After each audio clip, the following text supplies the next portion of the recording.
میرے کریم آقا علیہ السلام نے ارشاد فرمایا، امام مسلم نے اس حدیث پاک کو روایت فرمایا ہے کہ جب جمعے والا دن ہوتا ہے، اولاد اپنے والدین کی قبور کے اوپر حاضر ہوتی ہے اور قرآن کی تلاوت کرتی ہے، اور بالخصوص حکم یہ دیا گیا کہ سورہ یاسین کی تلاوت ان کی قبروں کے اوپر پڑھا کرو، کیا کرو، اس کا فائدہ تمہیں یہ ہوگا کہ تمہارے والدین کی بخشش کا، نجات کا ذریعہ یہ کلام مجید بن جائے گا، اور سورہ یاسین کا ثواب جس طرح تمہیں تلاوت کا مل رہا ہے، اسی طرح تمام اہل قبرستان کو بھی ملے گا، اور اس کا ساتھ فائدہ یہ ہوگا پچھلے جمعے سے لے کر اس جمعے جب تم تلاوت کر رہا ہے، تیرے ہفتے کے جو صغائر ہیں اللہ ان تمام صغیر گناہوں کو والدین کی قبر کے اوپر آ کر تلاوت کرنے کی برکت سے معاف فرما دیتا ہے۔ پھر آپ خود اندازہ کر لیں کہ جن کی قبر کے اوپر بندہ جا کر سورہ یاسین کی تلاوت کر کے ان کے لیے مغفرت کی دعا کرے تو اللہ اتنی کرم نوازی کرتا ہے، تو جب وہی دونوں احباب یا ان میں سے کوئی ایک جنت کا ذریعہ بننے والا آپ کے لیے گھر کے اندر موجود ہو، اگر ان کی قبر کے اوپر جانے سے اولاد کو اتنا فائدہ ہو رہا ہے، تو جو جیتے جی کسی چمچ سے کسی ہاتھ کا نوالا بنا کر اپنے ماں اور باپ کے منہ کے اندر ڈالتا ہے، تو پھر خود اندازہ کرو میرا مالک اس سے کتنا راضی ہوتا ہے۔ میرے کریم نے ارشاد فرمایا، قال رسول اللہ صلی اللہ علیہ وسلم، رضا الرب فی رضا الاب، او کما قال علیہ السلام، فرمایا اے فرش زمین کے اوپر میرے امتی سن، اگر تو یہ چاہتا ہے عرش کا رب تجھ سے راضی ہو جائے، فرمایا ایک ماں کی خدمت کر، اس کا صلہ تمہیں یہ ملتا ہے کہ ماں کے قدموں تلے جنت ہے، ماں کی خدمت گویا حصول جنت کا ذریعہ ہے، اور رب کو، اللہ رب العالمین کو پانے کا ذریعہ یہ ہے کہ جو اپنے والد کی خدمت کرتا ہے اسے جنت بھی ملتی ہے، اسے جنت بنانے والا خدا بھی مل جایا کرتا ہے۔ تو برادران گرامی قدر، آپ خود اندازہ کریں، میں نے ایک روایت کے اندر پڑھا ہے کہ ایک عالم کے پاس ایک سوال گیا، ایک مائی نے، خاتون نے، پردہ دار عورت نے سوال بھیجا کہ شوہر کی تابعداری اور خدمت کے اندر اسلام نے ہمیں اتنا جکڑ کے رکھ دیا ہے اور اتنی پابندی شوہر کی عورت کے اوپر ڈال دی ہے، جس طرح برادر میں مکرم آپ کو گوش گزار کر رہے تھے حدیث مبارکہ کہ وہ عورت خامد کی اجازت کے بغیر باپ کی تیمارداری کے لیے بھی نہیں گئی، باپ کی موت کے اوپر ان کا چہرہ دیکھنے اور ان کی زیارت کے لیے بھی نہیں گئی کہ شوہر کی اجازت نہیں ہے۔ اسی طرح اس عورت نے سوال بھیجا، شوہر کی تابعداری اسلام نے ہمارے اوپر اتنی سختی فرمائی ہے، تو اس عالم نے جواب کے اندر کیا لکھا، فرمایا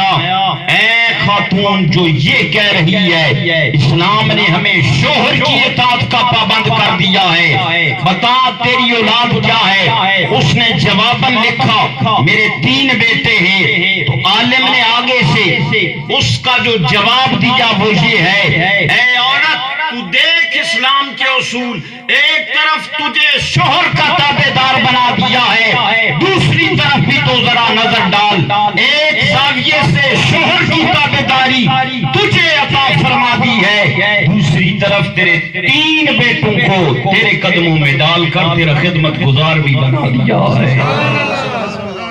اسلام ہر لحاظ سے مساوات، حقوق کو ایکول رکھتا ہے، بیلنس کے اندر رکھتا ہے، زیادتی نہیں ہونے دیتا ہے، ہر بندے کو اس کا رائٹ اسلام دیتا ہے۔ برادران گرامی قدر، والدین بڑی عظیم دولت ہیں۔ امام راضی نے لکھا ہے دنیا میں بندہ بہت بڑے بڑے گناہ کرتا رہتا ہے، اللہ رب العالمین دنیا میں ہی چاہے اس کی سزا دیتا ہے، ورنہ آخرت کے اندر تو ہوتی ہے۔ اور امام راضی فرماتے ہیں دنیا میں ایک گناہ ایسا ہے، ایک گناہ دنیا میں ایسا ہے بندہ کرتا ہے سزا دنیا میں بھی بھگتنا پڑتی ہے، آخرت میں بھی اسے بھگتنا پڑتی ہے۔ وہ گناہ کیا ہے؟ فرمایا وہ گناہ یہ ہے کوئی ایسا بختوں کا مارا ہوا ہے جس کے مقدر جل چکے ہیں کہ وہ دنیا میں اپنے ماں باپ کو رلاتا ہے، ان کو تڑپاتا ہے، ان سے برا سلوک کرتا ہے، ان سے پیار نہیں کرتا، ان کی خدمت نہیں کرتا، ان کو گالی گلوچ دیتا ہے، اتنا برے نصیبوں والا ہے، اپنے ماں باپ کو مارتا ہے۔ امام راضی نے لکھا میرے کریم کی حدیث مبارکہ کا مفہوم، فرمایا سنو دنیا میں ایسا یہ گناہ ہے جو والدین سے زیادتی کرتا ہے، آخرت میں تو اس کو سزا ملے گی ہی ملے گی، لیکن دنیا میں اس اولاد کو موت اس وقت تک نہیں آتی ہے جیسا برا سلوک اپنے والدین سے کیا کرتا تھا جب تک اس کی اولاد ایسا برا سلوک اس سے نہیں کر لیتی ہے۔ میں ایک فکری بات آپ کو دے رہا ہوں کہ دنیا میں ہر گناہ کی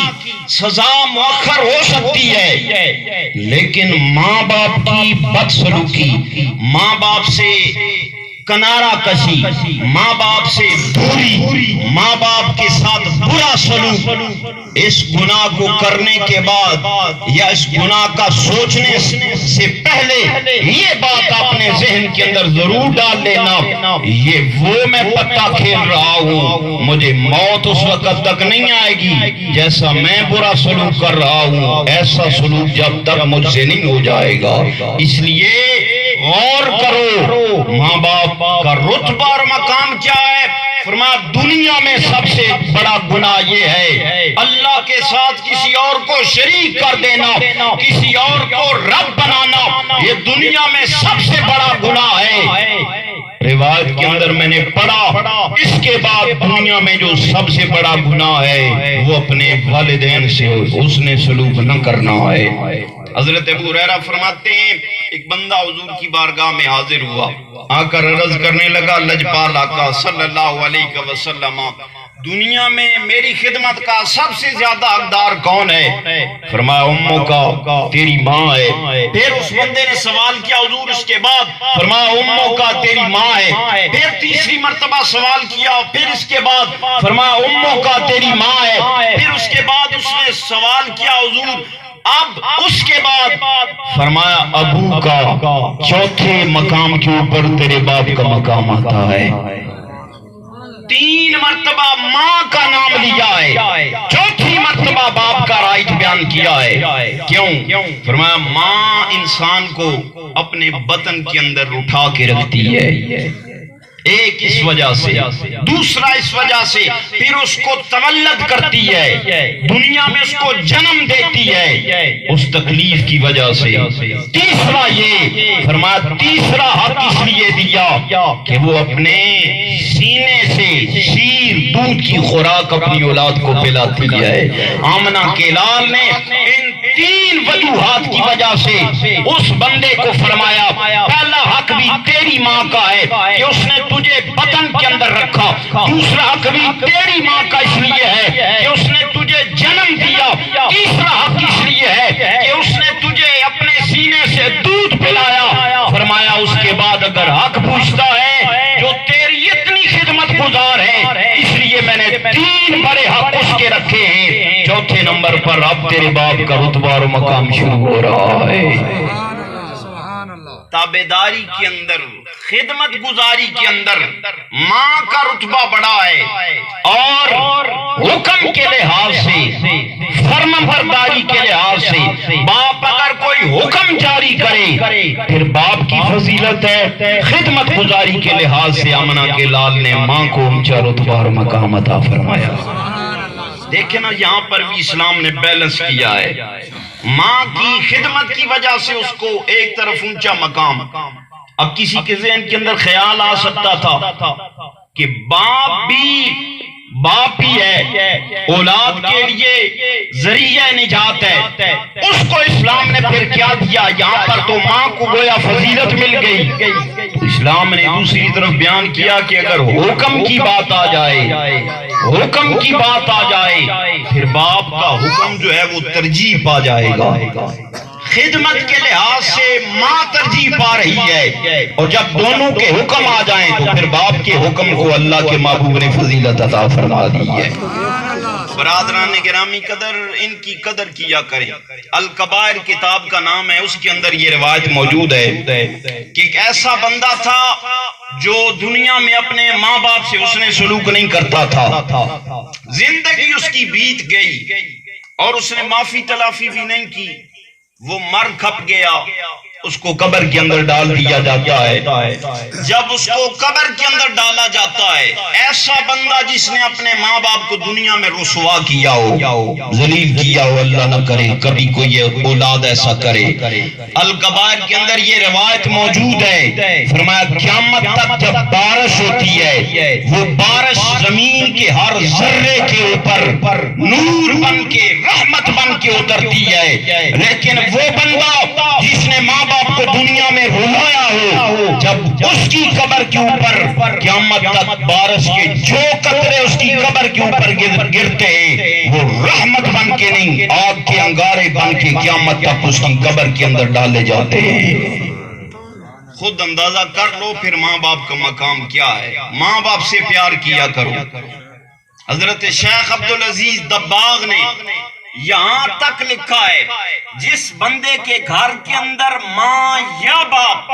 ان دونوں میں سے دونوں ہوں یا کوئی ایک ہو، اس بندے کو دنیا میں کسی دعا کرانے کے لیے کسی عالم کے پاس بھی جانے کی ضرورت نہیں، کسی شیخ کے پاس جانے کی ضرورت نہیں، کسی پیر کے پاس بھی دعا کرانے کے لیے جانے کی ضرورت نہیں۔ جس کی ماں اور باپ دونوں میں سے کوئی ایک گھر کے اندر موجود ہو، جب وہ اپنے ہاتھ دعا کے لیے اٹھا دیتے ہیں، اس لیے کہ انہیں کہنا نہیں پڑتا کہ ماں میں سفر پہ جا رہا ہوں دعا کرنا، والد میں سفر کے اوپر جا رہا ہوں دعا کرنا، بندہ بس اپنے ماں باپ کو کہہ دے، اے امی میں فلاں امتحان کے لیے جا رہا ہوں، میں والد صاحب میں فلاں سفر کے اوپر جا رہا ہوں۔ ماں باپ دنیا کی ایسی ہستی ہے، پیر کو کہنا پڑتا ہے، عالم کو کہنا پڑتا ہے، استاد کو کہنا پڑتا ہے، لیکن ماں باپ تیرے پاس دعا کی قبولیت کے وہ دو عظیم ذریعے ہیں جن کو کہنا بھی نہیں پڑتا، صرف بتایا جائے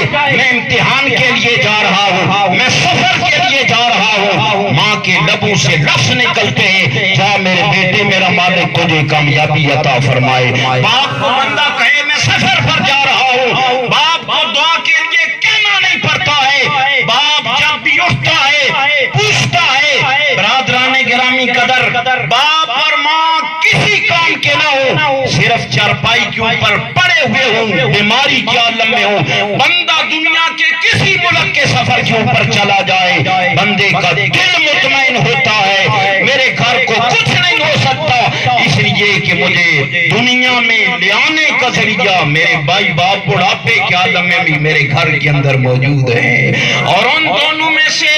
کوئی ایک چلا جائے یا دونوں جب رخصت ہو جائیں، بندہ گھر سے اگر پنڈی گھیپ کے لیے بھی سفر ہو جائے، وہ شام سورج ڈوبنے سے پہلے لوٹے گا، اس لیے لوٹے گا کہ آج اسے پتا ہے اس کے مائی باپ موجود نہیں ہیں، آج اس کے گھر کا وہ نگہبان اور پہرے دار نہیں ہے جو اس کے پیچھے دعا بھی کیا کرتے ہیں اور اس کی گھر کی حفاظت کا ذریعہ بھی بنے ہوتے ہیں۔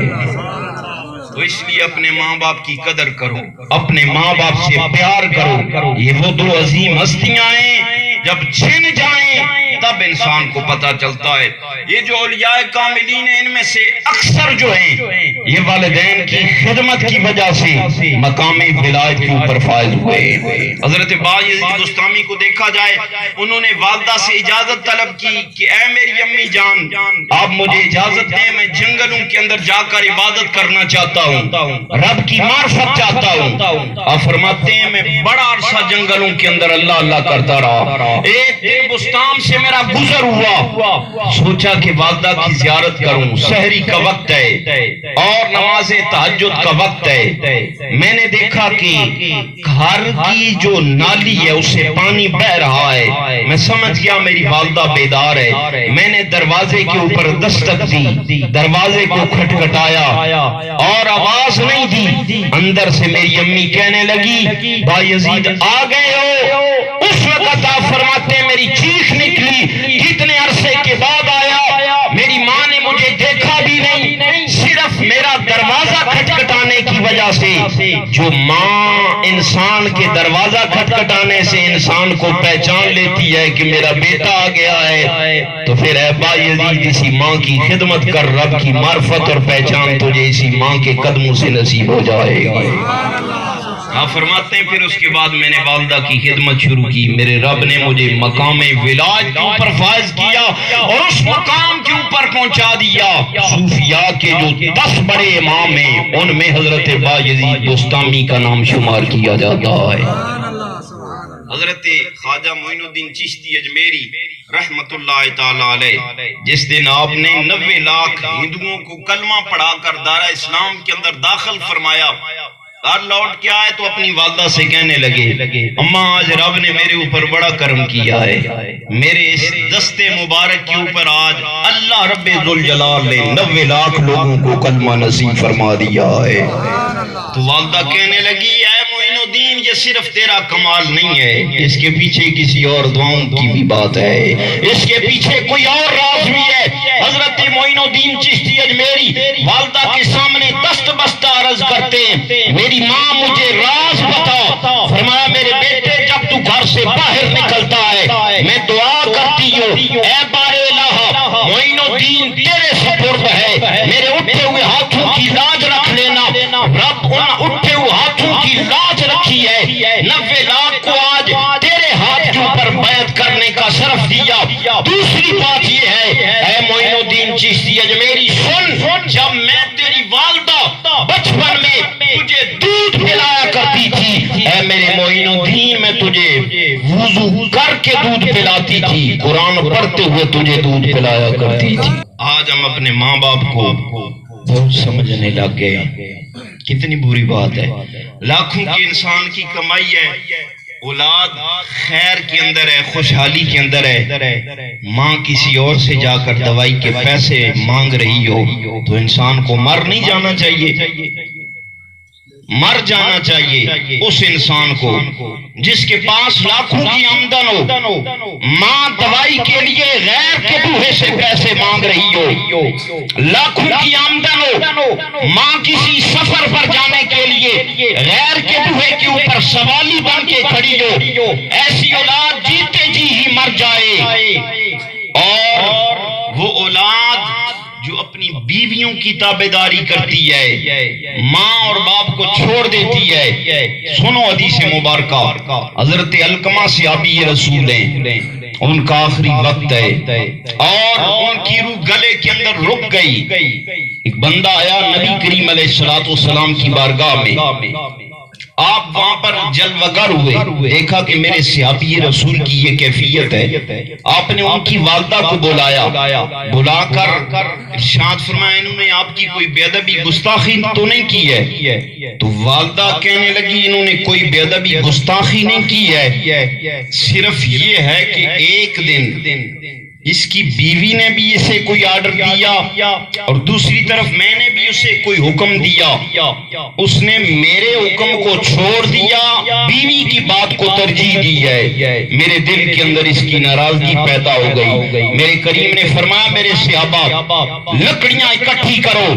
آگ جلاؤ، میرا جی یہ چاہتا ہے علقمہ کو آگ کے اندر جلا دوں۔ جب میرے کریم کے لبوں سے یہ لفظ نکلے، حضرت علقمہ کی امی جان حضور کے قدموں میں گر جاتی ہے، عرض کرتی ہیں لجپال ایسا نہ کیجئے۔ فرمایا اے ماں کی ممتا تڑپانے والی سن، اس نے تیرے حکم کے مقابلے میں بیوی کے حکم کو ترجیح دی ہے، اس وجہ سے اس کے اوپر موت کا